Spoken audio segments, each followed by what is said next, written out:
Welcome to the Ephesiology Podcast, a podcast dedicated to the study of the early Christian movement and its implications for the church today.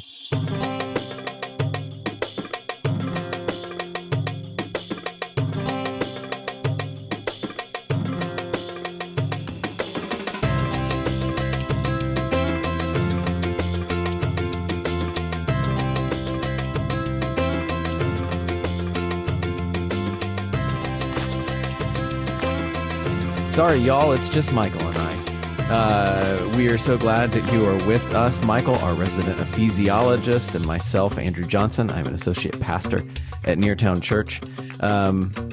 We are actually excited because there have been things that have been, I say actually excited. It's mainly because my voice sounds like I'm just droning at a monotone level. We're excited because there have been things that are happening behind the scenes. There has been chatter moving towards a collaboration that we have recently talked about, but we are officially ready to unveil. Michael, can you shed some light on this collaboration?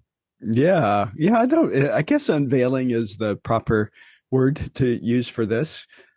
We have for, the past couple years, have been in conversations with Hirsch and Rich Robinson from the Movement Leaders Collective about an educational initiative that would help provide some foundation and theological and missiological underpinning to what we all are excited about in terms of God's mission in the world. And so we have officially, revealed that to a number of folks, and now we're revealing it to our listeners on the Ephesiology Podcast. And I'm excited about it, just like you said, Andrew. I mean, this is something that's been long in the making. We think it's the right direction to go. Absolutely. And because we're really reconceptualizing what theological education is about. Somewhere along the road, the theological education became more about the person, more about the educator, rather than those receiving the education. And so we're trying to flip that, so to speak. Can you elaborate on that? Time out. Yeah, I think that's a big thing to unpack. Why do you think that is the case, and what is the downstream effect of that? Well, I think it's the case largely from experience. When and you as well, when we attended seminary, we attended with some of the greatest minds in the evangelical world, and we learned from them. And that was great. It was like, and we would often talk about how the courses were just like a opening of a fire hydrant pouring into our brains as we learned from these brilliant professors. And that's a good thing. And many people learn in that way. I did, you did, and many others will do that as well. There's certainly some value, right? We're not saying it's absolutely, valueless. Absolutely. Yeah. I mean, there are some of us that have some content and some experience that merits attention, so to speak. But I think what's most important is that the student merits the attention of the faculty, and that's what we're trying to do. We want to contextualize education to the needs of the student, rather than thinking that we as faculty have a great wealth of knowledge that we want to dump into someone's mind. We're flipping that and saying, we want the student to drive their education. They know better than we do about what their needs are vocationally, what their needs are personally, what their needs are in terms of the knowledge that they need to acquire to be effective in ministry. And so that's what we're doing in this education. I like this. I have, occasionally I do the geeky thing and read ancient philosophers, and occasionally, just occasionally. So it's been fun to review Plato's allegory of the cave. If you remember that from your philosophy class. We all do. Oh, good. All right. Then this will make sense. because it's a beautiful story, allegory of Socrates, of course, in conversation with Plato's brother Glaucon, and they're talking about this hypothetical circumstance where there are people that are chained in this dark cave, and their heads are fixed in such a way that they can only see what's in front of them. Mm-hmm. And behind them, unbeknownst to them, is a fire. And people from the outside would walk by the fire with certain objects. And those objects would cast a shadow on the wall. And that was all that the people who were chained in the cave could see, were just simply those shadows. And every once in a while, one of the people walking with the object would make a comment. And so that comment, along with that shadow, was the perception of reality that these chained people had about that object. And that's all they knew about it until someone comes along and liberates one of those who was chained and begins to bring them out from behind the wall. And they're struck, of course, by the light of the fire, and it hurts their eyes. And there's pain caused when the eyes begin to see something that could perhaps reveal some truth to their experience. And then the formerly chained person is making his way up out of the cave to the sunlight. And once in the sunlight, of course, there's more struggle, more pain because of that light. But eventually they begin to see what's real, because the sun, the revealer of the good, is showing what these objects actually are. And so this one person gets this new knowledge, so to speak, not because it was told to them, but it was because someone was helping to lead them along a path to help them to discover for themselves what reality was. And so the moral of the story here is that education is about not so much dumping our knowledge into somebody else as much as it is helping a person along the path to accrue that knowledge themselves. Because as in this dialogue that Plato records between Socrates and Glaucon, that tells us that everyone has the capacity to accrue that knowledge. There aren't certain people that have a greater capacity than others. But what is needed is someone to walk alongside of them, to help lead them in a direction where they'll discover for themselves a sense of the ideal or the reality that's before them. So anyway, when I think about what we're doing, I think of Plato's allegory of the cave. We want to walk alongside of people, and not that we have a great knowledge, and I'm sure that some of us do, but it's much more beneficial for all of us to be on that journey together, to help others discover what's out there, and to realize that reality for themselves, and then see that reality put into application. Then that's exciting. As an educator, that really excites me. To be on that journey with people who desire to learn. So for our listeners, they tune into this podcast occasionally when we drop episodes, and they listen to Michael and I either drone on about things that we are passionate about or the people that we bring on the podcast. But this is a collaboration, and we are doing this in coordination with Rich Robinson and Alan Hirsch of the Movement Leaders Collaborative. And as Michael said, this is the official unveiling to the real world, or the whole world, or the wider world. I don't know.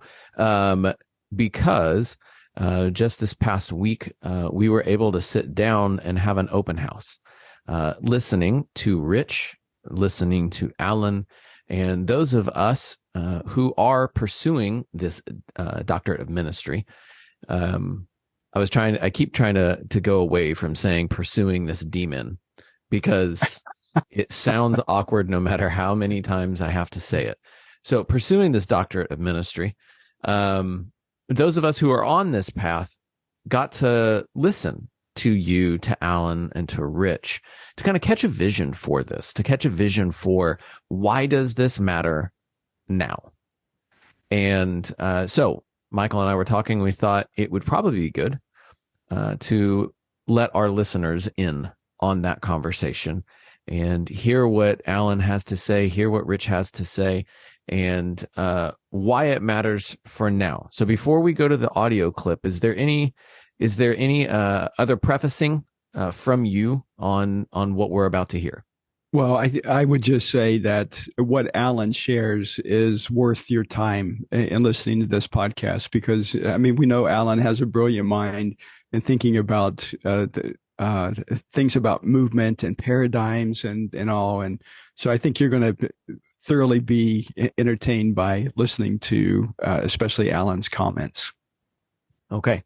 So at this point, we're going to cut to them, and then we'll come back and close out this podcast. So enjoy this conversation.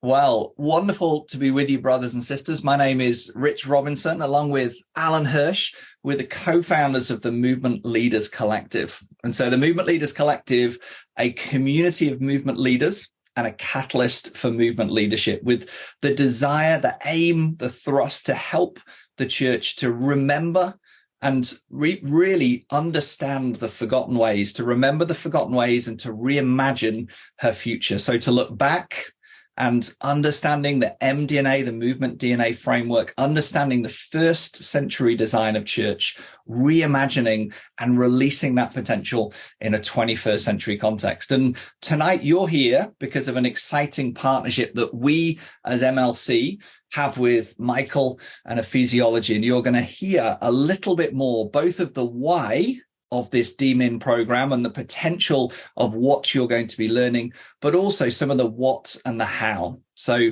Alan is going to share a little bit of why movements. So for many of us on the call, there is a sense of a holy discontent and a kingdom hope for what's possible to recover and release movemental Christianity in the 21st century. You'll hear from Alan, and then we're going to hear from Michael, and we're going to lay out and map out a little bit for you some of the what we'll cover, how it will work, and then we'll finish with the opportunity to have some question and answer. So a little bit of the why, a little bit of the what and the how, and then the opportunity for you to say, well, how does this work? And what about this? And so what I'd encourage you is Alan's talking, and then he'll hand over to Michael. As they're both sharing the why, the what, the how, really encourage you, use the chat bar. There's 27 people on the call so far, and soon to be more. So we've got around 40 people that will come with us. And so the hope and the heart is that it's a learning community, not just an individual program that you are on, but it's a learning community. And so for those that want to step forward, we start now. So use the chat bar, put comments, put questions. We'll dialogue as a team with you, but we're thankful that you're here, excited that you're here.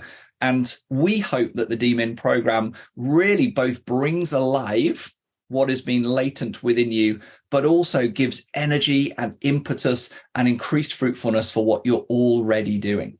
It's not just conceptual, theoretical information exchange, but this is about equipping you as a missional and a movemental practitioner. So, Alan, you're going to share a little bit of the why, the heart behind movements and why we're here. And then Michael's going to talk us through the process. So, Al, go for it. Yeah, it's a very, very exciting moment. I have to admit, as I said in the email, for me, friends, I can remember at least four long conversations with four major seminaries, at least four, trying to get something of postgraduate or doctoral work for the idea of movements. I'll explain perhaps why I think it's important just as I go, but to no avail. Very difficult to get, particularly a kind of course that's based upon action learning kind of principles. Very, very difficult to get at that level, and it's partly because the system is geared around different outcomes. So here we are, and this is very exciting because this is, I've known Michael for a number of years now, being a dear friend, and this has just come about through his hard work and his dreams to create a new way of learning, a new kind of form of academy, which is communal and focused around distinct outcomes. So, yeah, so I'm very grateful, and I'm grateful to Michael for making this happen too. So, why movements? Well, I'll say this, that I, as someone who's been very involved in the missional conversation for, 25, 30 years now, I no longer tend to use the word missional very much. It's not because I don't believe in it. I just believe that everything became missional and therefore nothing became missional. And it went nowhere. It was an idea that everyone could sign off on. I now tend to substitute the term movement for missional because I think movement is the best form of missional church. Movements are made to move. That's why they're called movements. They are concrete embodiments of mission. They are agencies or organizations that take mission seriously enough to realign themselves around it. And so in effect, they're the best form of missional church. I've also come to the conclusion that, and this is somewhat disturbing, that missional theology in the last 50, 80 years has pretty much won the theological paradigm war. In other words, most people think, they will use the word missional now and kind of agree. Well, how could you disagree with, people like, Bosch and Newbegin and Barth and et cetera, et cetera? It's very, very hard to. They pretty much won the war, the intellectual battle. But I have to say that the movement itself hasn't gone from there. It kind of won the paradigm, if you will, but it has completely failed, I think, to change the ecclesiology, the mindset, the culture, the structures that embed Christendom deeply throughout. So, for instance, missional Presbyterianism, and Presbyterianism did take it seriously. Missional Presbyterian remains, pretty Presbyterian. And you can say this for any denomination. So missional remained a thing in the head, but it didn't impact the ecclesiology or the way we structure ourselves. And I have a number of experiences I could kind of bring out to you, but time won't kind of allow. So, but I do think that the big idea won, but they failed to address the issue of the structures and the culture and the practices that embed the old system, the Christendom kind of framework into our thinking. So the problem, I believe, is largely for a lot of people a problem of paradigm and paradigm blindness. It was Chesterton said is that it's not that they can't see the solution, it's just that they can't see the problem, right? Because it's hidden in the system. It's in the system itself.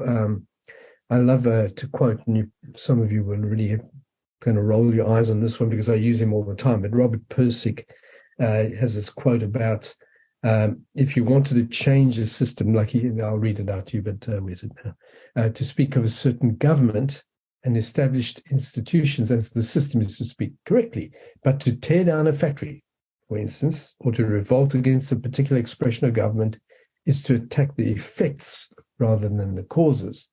As long as the attack is on the effects only, no change is possible. The true system, the real system, is the prevailing construction of systematic thought itself, rationality itself.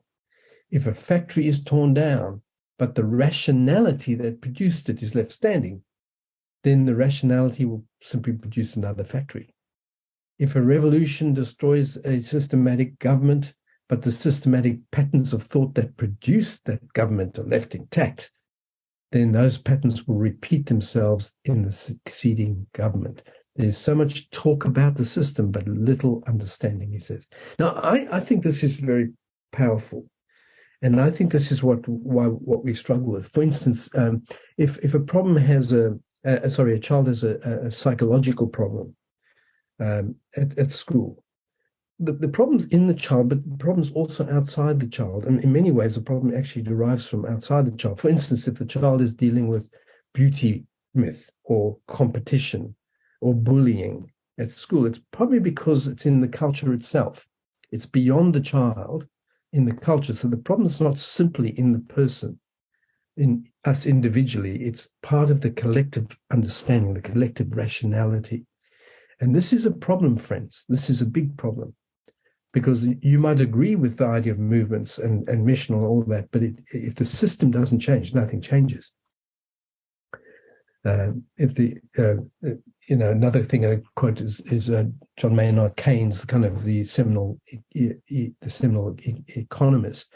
He says, the composition of this book, which is a book he wrote on topic of, which ushered in a paradigm change, by the way, has been for the author a long struggle of escape, he says. And so must the reading of it be for readers if the author's assault upon them, he uses that phrase, if the author's assault upon them is to be successful, a struggle of escape from habitual modes of thought and expression. That's the point. The ideas which are expressed here so laboriously are actually extremely simple and should be obvious.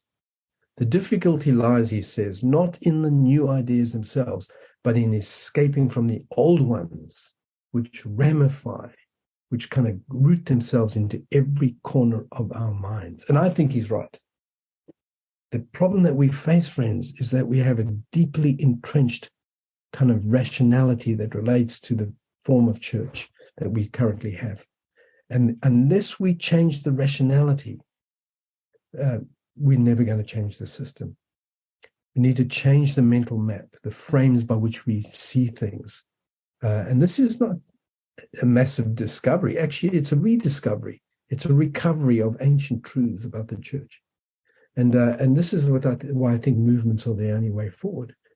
And we do this by going deep into our collective understandings. It's a retrieval of our deepest identity, which has been forgotten. And hence, much of my work, Forgotten Ways, has been important in that regard. And this is the point here when I come to the issue of the doctoral program. And actually, well, it's not just doctoral, it's masters as well here, a postgraduate program. Importantly, friends, I think we need to do this together. And this is because paradigms are collectively held things. And because they're collective, they agree together on what is real, they need to be collectively deconstructed and reconstructed. And I think a postgraduate program like this is the perfect way to go about doing that, because we need to do it together. Thomas Kuhn, who wrote a seminal book on scientific paradigm and paradigm shifts, he noted that paradigm shift starts with what he calls a sense of anomaly in the system. Something's wrong. And this anomaly leads to a roaming of the mind. It's a great phrase he uses, a roaming of the mind. And you begin to kind of look for different alternatives to the solution. Oddly enough, he actually says it's the best thinkers, the people who've really mastered the paradigm, by the way, who really come to this anomaly, because they know it and they realize, it doesn't resolve the problems. It doesn't resolve all the answers. It doesn't provide for us all the answers. And so they sense the anomaly. This leads to the roaming of their minds. They begin to search for different alternative ways of answering the problem. They then, and this is the important part, they begin to gather with others who also sense anomaly and are roaming in the mind, and they compare notes. And together they begin to construct a new paradigm which emerges, often in opposition, by the way, of those vested in the previous paradigm. And this is the way he says it goes about. And I think this is the process of what we're experiencing. I think the last 20, 30, 40 years, we've experienced the anomaly. Something's wrong, friends, on the good ship Christendom. We know that it's a problem. And in fact, the last 5 years have shown us this very clearly. There's something wrong. And there's no escaping that. And I think it's God showing us these things too, by the way. And this has led, I think, to a roaming of the mind. We are beginning to think outside the inherited categories of thought. Now it's time to compare notes, and then we get to shape the future. The more study, the more scholarship we bring to bear, I believe the more that the paradigm will emerge healthily. In the MLC, we believe in this idea of genius, the collective genius. When the genius is not in the room, the genius is the room, right? We believe in that. And when we get together, we access the communion of saints, or what is also called the anima ecclesiastica, the soul of the church, as God begins to shape us together, as we begin to bring our awareness together, and we begin to reconstruct the future. I love the Bono's kind of song. He says, "Dream up the world you want to live in. Dream out loud at high volume." I like it. We dream it up, friends, and then we substantiate it with good scholarship and good learning. And that's kind of what we're on about here. So that's by way of introduction, and that's why I think this particular course on movements and movement thinking and all the stuff we've worked very, very hard at Movement Leaders Collective, this is why we think this is an important moment for us. So, wow, that was really fun to listen to again, because I was in the room, and it was great to hear. It was great to get that encouragement. Also, I will forever be a sucker for both of their accents. So I can listen to them talk about anything for a very long time, and then beyond that, things that I am passionate about. I mean, it's just, well, glory be. So Michael, what might be then the next step if one of our listeners or many of our listeners were excited by what they heard? Well, the next step would be to connect with us, either through the website, ephesiologymasterclasses.com, and the Doctor of Ministry program with MLC. You can connect there for more information. The prospectus is online as well, and the whole recording of our open house is there too. And so those are great places to gather more information. Okay, so you said masterclasses.ephesiology.com to go Correct. there? Yep. And then on the homepage, just scroll down, find it. Doctor of Ministry with MLC. Okay. Well, this is a wonderful trifecta between Kairos University, Ephesiology Masterclasses, and the MLC. As a participant in this, I am very excited for where this is going to go. And as Michael said, go to our website to get more information. Please reach out, even if you think maybe this is something I could pursue someday. Reach out. We want to be able to talk with you and help you understand that someday could be today. You can jump on at any time. Or that someday could be something a year from now, and there are some things you could do in preparation for that. So we can't tell you that on a podcast because we don't know you just yet. So reach out to us. We look forward to talking with you. But we're going to close the podcast today. Thank you for spending time with us. So for Michael and myself, thank you for listening to the Ephesiology Podcast.